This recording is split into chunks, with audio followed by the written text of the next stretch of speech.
قسمه خلق دي چې الله به دوی عمل نه قبلوي.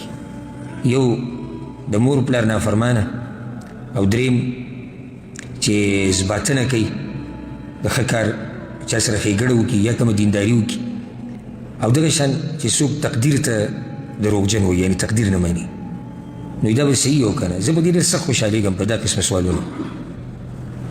دا قسمه سوالونه دلالت کوي په دې باندې چې الحمدلله موږ کې شعور پیدا شوی دی. هر خبره چې د خولې نه راوځي هغه صحیح نه وي، او هر تور ټکی چې په پاڼه کې لیکلی شوی هغه صحیح نه وي.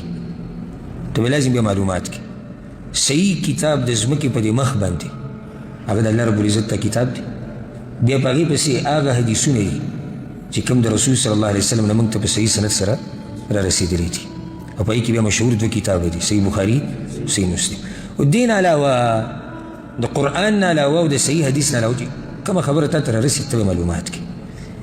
نن سبا دا په فیسبوک باندې او په دې سوشل میډیا یو طریقه چلېدلې ده، خبره ولیکي لاندې ورسره ولیکي بخاري شریف.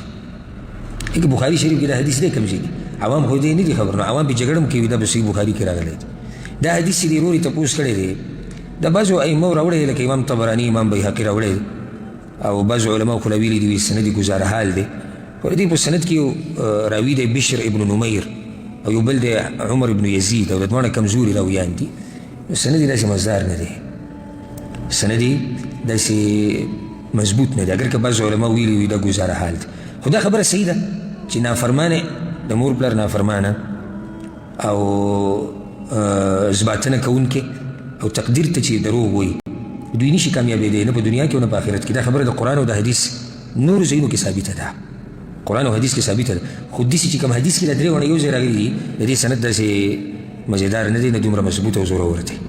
والله اعلم. ګوره یو خبره د ذکر کوم فایده، کله ګوره حدیث سندن کمزوری او خبره صحیح، خبره صحیح ګوره لازم نه دی چې موږ وایو چې حدیث کمزوری بس دا خبره به صحیح، دا به غلط.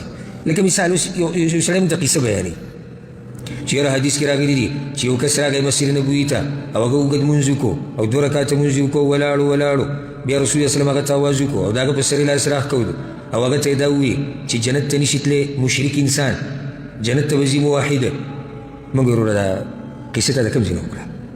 اوس د دې دا مطلب نه دی چې ګورې دا خبره غلطه ده، بلکل صحیح ده چې جنت ته مشرک نشي تللی موحد به ځي. دا خبره صحیح ده، نورو ځایونو ثابته ده. خو په کوم طرز چې دا کس کوي او دا کومه قصه چې ده جوړه کړې ده، دا کوم روایت چې دی بیانوي دا سندن کمزوری دی.